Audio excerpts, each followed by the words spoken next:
بہت سے لوگ پیر کامل کی بارگاہ میں آتے ہیں، آنے کے بعد مرید ہو گئے، لیکن حقیقی معنوں میں مرید نہیں ہوتے ہیں، بلکہ ان کی تمنا توجہ کا مرکز کہیں نہ کہیں دنیا ہی ہوتا ہے۔ وہ پیر کی بارگاہ میں آتے ہیں ان کی روزی روٹی صحیح کرنے کے لیے، ان کے کاروبار میں برکت کے لیے، اور کچھ لوگ تو آتے ہیں اور آ کر کے آن دا اسپاٹ ایک دو دن میں وہ چاہتے ہیں کہ ایسا کچھ کا چمتکار ہو جائے پیر کے پاس کہ فٹافٹ جو ہے چمتکاری دروازے کھل جائے اور ان کے ساتھ جو ہے چمتکار ہونے لگ جائے۔ تو یہ کوئی سمجھداری نہیں ہے۔ آیا اسی بات کو جو ہے مولانا جلال الدین رومی علیہ رحمۃ الرضویٰ کی جو ہے، جو آپ ایک حکایت نقل کرتے اپنی کتاب میں، اسے سمجھتے ہیں۔ کہتے کہ حضرت عیسیٰ علیہ السلام ایک دفعہ آپ کے ساتھ جو ہے ایک آدمی سفر کر رہا تھا۔ اس نے سوچا کہ یہ موقع تو بڑا اچھا ہے کہ عیسیٰ علیہ السلام کا ساتھ ملا ہے، اور بات تو بالکل صحیح بھی ہے کہ عیسیٰ علیہ السلام اللہ کے وہ نبی ہے کہ جو بیماروں پر توجہ ڈال دے تو وہ شفا یاب ہو جائے، یہاں تک کہ مردوں کو زندہ کر دے۔ تو اللہ رب العزت نے اپنے نبی کو اعلیٰ شان دی ہے، اور وہ عیسیٰ علیہ السلام اگر مل جائے تو اس موقع کو غنیمت جاننا چاہیے۔ لیکن اس آدمی نے سوچا کہ بھئی یہ موقع، یہ وقت جو ہے بڑا بہترین وقت ہے، اس کا فائدہ اٹھانا چاہیے، اور پیغمبر خدا سے ایسا عمل سیکھ لینا چاہیے جس سے پتھر سونا بن جائے اور مردہ زندہ ہو جائے۔ کہتے ہیں نا بلی کے خواب میں چھچڑے، تو طالب دنیا جو طالب دنیا ہی رہے گا۔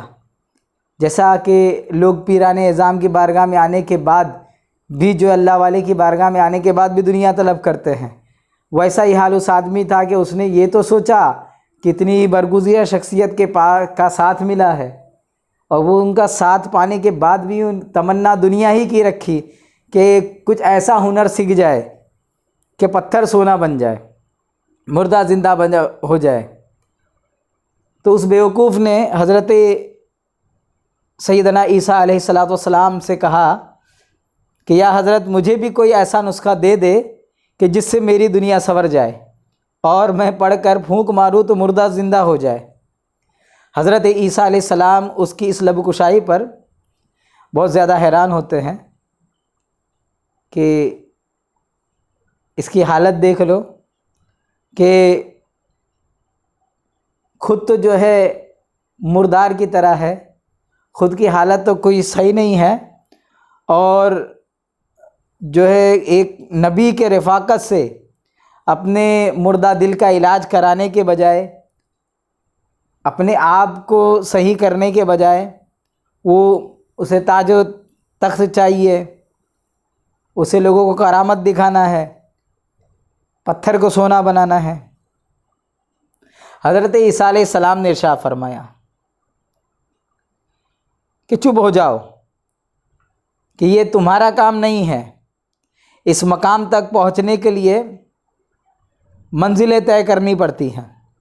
یہ قوت تو اس وقت حاصل ہوتی ہے جب ایک عمر روح کی آلودگیوں کو پاک کرتے گزر جاتی ہے۔ اگر تو نے ہاتھ میں حضرت موسیٰ کا عصا پکڑ بھی لیا تو کیا ہوا؟ اس سے کام لینے کے لیے حضرت موسیٰ علیہ السلام کا ہاتھ بھی تو چاہیے۔ ہر شخص عصا پھینک کر جو ہے اژدہا نہیں بنا سکتا، اور نہ پھر اژدہے کو عصا بنا سکتا ہے۔ تو اس آدمی نے کہا کہ ٹھیک ہے، اگر آپ مجھے اسرار و رموز نہیں بتانا چاہتے تو نہ صحیح، میری یہ عرض قابل پذیرائی نہیں، تو میرے سامنے مردہ زندہ کر کے دکھائیے۔ بولے ٹھیک ہے، مجھے اس قابل نہیں سمجھے۔ دنیا دار ہوتے ہی ہے کہ وہ کرامت کے طلبگار ہوتے ہیں، کبھی ولیوں کی بارگاہ سے کرامت کے طلبگار نہیں بننا چاہیے، کیونکہ آپ اگر ان کی بارگاہ سے کرامت کے طلبگار بنتے ہیں تو وہ اللہ کا ولی کیا ہے، اللہ رب العزت جب چاہے ان سے کرامت کا صدور کرا دے۔ لیکن ہوتا کیا ہے، نادانی میں آپ ایسا کام نہیں کر بیٹھو جو خود آپ کو نقصان کر بیٹھے۔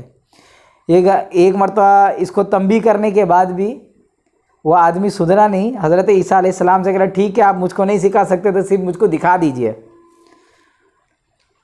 کہتے ہیں بہت اصرار کیا اس نے، یہاں تک کہ چلتے چلتے راستے میں ایک اس کو گہرا گڈھا نظر آیا، اور اس گڈھے میں جو کچھ ہڈیاں جو ہے پڑی ہوئی تھی۔ تو اس آدمی نے ان ہڈیوں کو دیکھا تو عرض کیا کہ یا حضرت آپ ان پر ہی دم کر کے جو ہے اسے زندہ کر دیجئے۔ تو بہت زیادہ اس نے اصرار کیا، بہت زیادہ ضد کیا، تو حضرت عیسیٰ علیہ السلام نے ان ہڈیوں پر جو ہے اسم اعظم دم کر دیا، اور یہ ہڈیاں جو ہے دیکھتے ہی دیکھتے ایک خوفناک شیر کی صورت اختیار کر گئی، اور شیر زندہ ہو کر کے چھلانگ لگا کر کے اس گڈھے سے باہر نکلا اور اس آدمی پر حملہ کر دیا اور اس کو ہلاک کر ڈالا۔ حضرت عیسیٰ علیہ السلام نے اس شیر سے پوچھا کہ بھائی تو نے ایسا کیوں کیا، تو نے اسے ہلاک کیوں کر دیا؟ حضرت عیسیٰ علیہ السلام سے شیر نے کہا کہ وہ آپ کے لیے تکلیف کا باعث بن رہا تھا۔ حضرت عیسیٰ علیہ السلام نے اس سے پوچھا کہ تو نے اس کا خون کیوں نہیں پیا؟ اس نے کہا ایک تو یہ آپ علیہ السلام کا بے ادب اور گستاخ تھا، دوسرا اب اس دنیا آب و گل کا رزق میری قسمت میں نہ تھا۔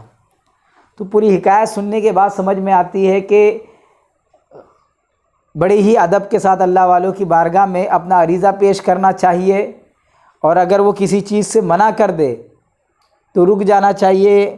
بہت زیادہ کرامتوں کا اسرار یا اس کے اوپر جو ہے کرامتوں کا مطالبہ کرنا، جیسے کہ اس شخص نے معجزے کا مطالبہ کیا، ہوا کیا؟ نقصان اٹھایا۔ اور یہی ہوتا ہے کہ بیوقوف لوگ اپنے اسرار اور ناشائستہ حرکات سے پریشانی کو دعوت دیتے ہیں، اور جو ہے اپنے لیے مصیبتوں کا دروازہ کھول لیتے ہیں۔ تو اللہ رب العزت ہم کو ایک نصیحت لینے کی توفیق عطا فرمائے کہ جب اللہ والوں کی بارگاہ میں جائے تو ہم ان کے حکم کے تابع رہے، ان کو اپنے حکم کے تابع بنانے کی کوشش نہ کریں۔